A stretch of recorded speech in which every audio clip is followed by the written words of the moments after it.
Everyone कैसे हैं आप लोग। अगर तो आप सब बहुत अच्छे होंगे। तैयारी आप लोगों का एकदम पूरा नेक्स्ट लेवल चल ही रहा होगा। खैर एक बात बता दो, अगर आप चाहते हैं ना कि 2023 जो है ना आपका व्यर्थ ना जाए, एकदम आपका रिजल्ट इसमें हो जाए, तो मतलब बहुत ही ज़्यादा आपको हेल्प मिलने वाला है सेशन से। देखो सिंपल सा बात है। आपको ना जैसे अभी अप्रैल चल रहा है ना, ठीक है, जैसा कि आज 4 तारीख है यार, ऐसा करो ना कि मतलब जैसे ही अप्रैल ख़त्म तो होगा ना, है कि नहीं। अप्रैल ख़त्म होना तो कम से कम जो भी आपका अभी वीक एरिया जो है ना, ठीक है, वो ना कम से कम एवरेज में कन्वर्ट हो जाए, इतना ज़रूर काम कर लो, है ना।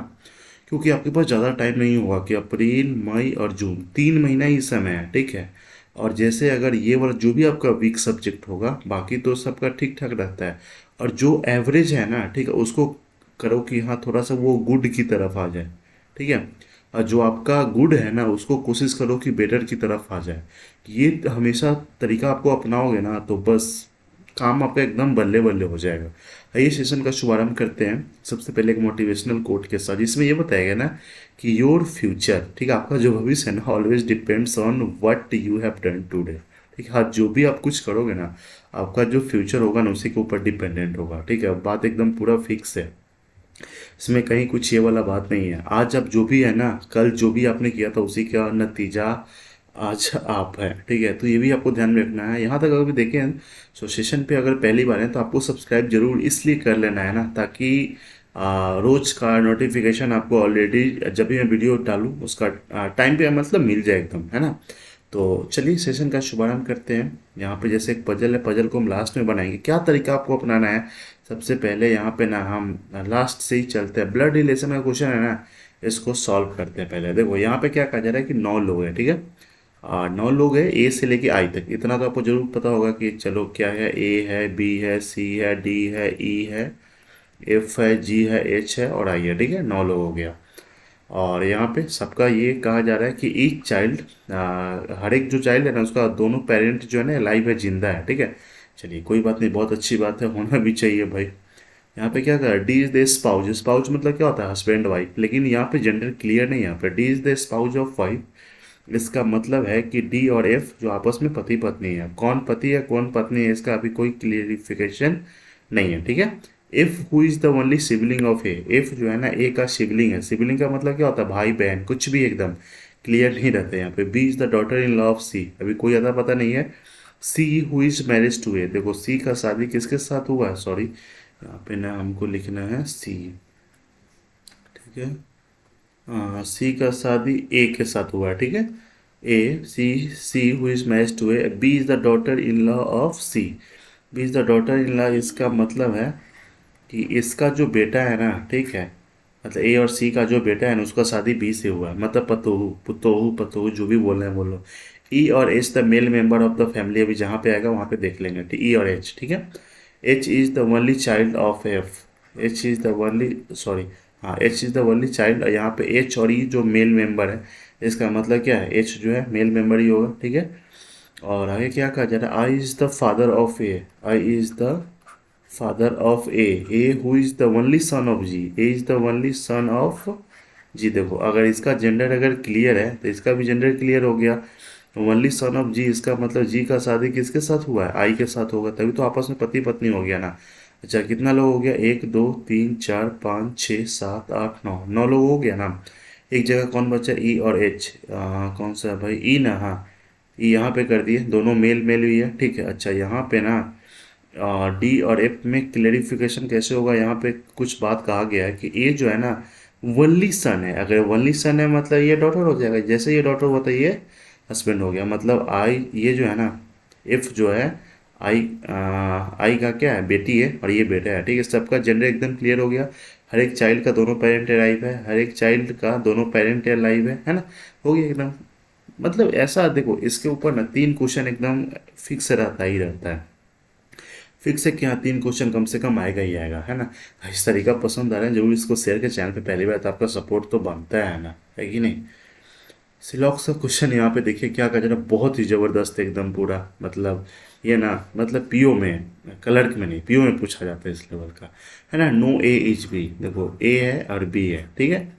ए और बी के बीच में कोई रिलेशन नहीं है। यहाँ पे क्या है, सम ए आर सी, सम ए जो है ना वो सी है। Some B are D, some B जो है ना वो क्या है, डी है। All C are E, all C जो है वो क्या है, ए है। ठीक है, अब यहाँ पे क्या कहा जा रहा है, कंक्लूजन जो कहा जा रहा है कि all A are C, all A जो है सी है, नहीं है, तो ये क्या हो जाएगा, ये वाला आपका गलत हो जाएगा।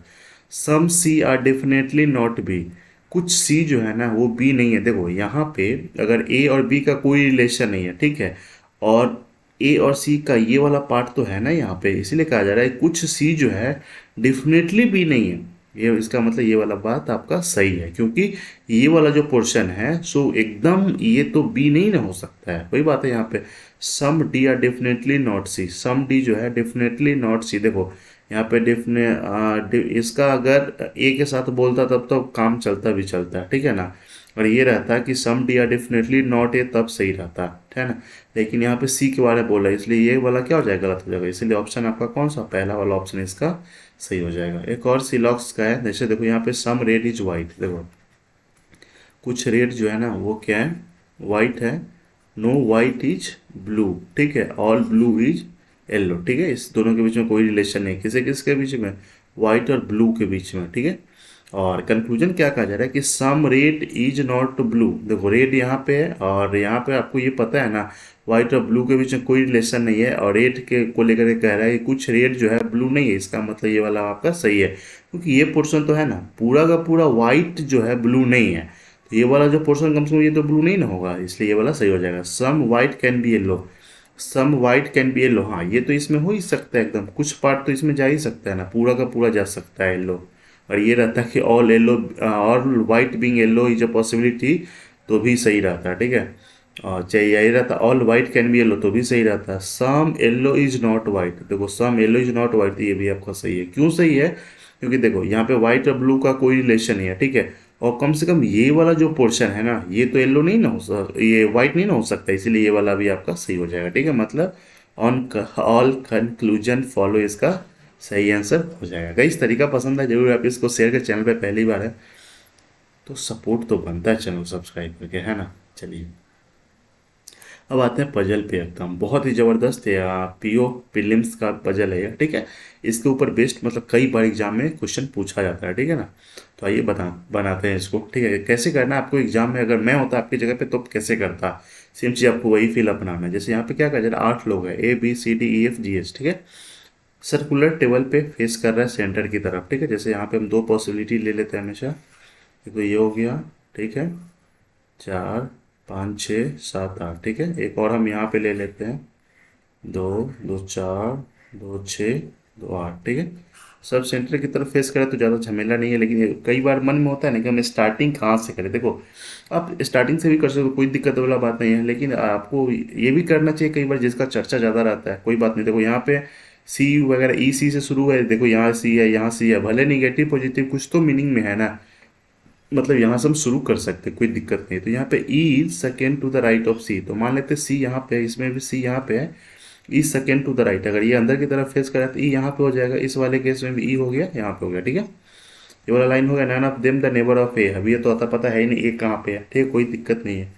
लेकिन एच हुई second to the right of F, ठीक है, अभी कोई आता पता नहीं है, ठीक है। बी इज, हाँ B is an immediate neighbour of A and C, देखो बी जो है ना ए और सी का नेबर है, इसका मतलब यहीं पे होगा ए बी, इधर तो जगह है ही नहीं, इसका मतलब यहाँ पे हो जाएगा बी, यहाँ पे हो जाएगा ए, ठीक है, कोई दिक्कत वाला बात नहीं है। सी जो है ना, सी हु इज फेसिंग जी, सी जो है ना जी को फेस कर रहा है, इसका मतलब जी हो गया ऊपर की तरफ, ठीक है, कोई दिक्कत वाला बात है नहीं यहाँ पे।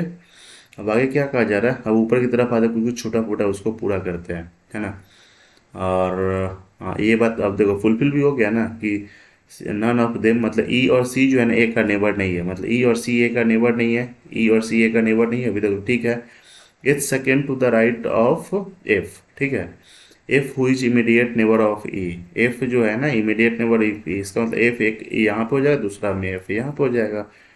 H second to the right, H second to the right मतलब एच यहाँ पे हो सकता है, इस वाले केस में एच यहाँ पे हो गया, एक कौन बच गया, डी यहाँ पे हो गया, इस वाले में डी यहाँ पे होगा। बैठ तो दोनों गया, लेकिन कुछ ना कुछ तो गड़बड़ जरूर हुआ होगा ना। क्या कहा जा रहा है, F is not sitting immediate right of C, देखो F is not sitting immediate right of C, लेकिन इसमें तो बैठ गया भाई, इसलिए ये वाला आपका गलत हो जाएगा, ये वाला आपका सही हो जाएगा। यही तरीका आपको एग्जाम में अपनाना, ऐसे करोगे ना तो 2 मिनट में हार्डली बन जाएगा ये, किसी भी तरह से एकदम 1 मिनट कम से कम कलर करने में, हो सकता है 1.5 2 मिनट, हाँ थोड़ा सा सब जानने में टाइम लग गया होगा, डजन मैटर, लेकिन हो जाएगा। इस तरीका पसंद है जरूर आप इसको शेयर कर सकते हैं।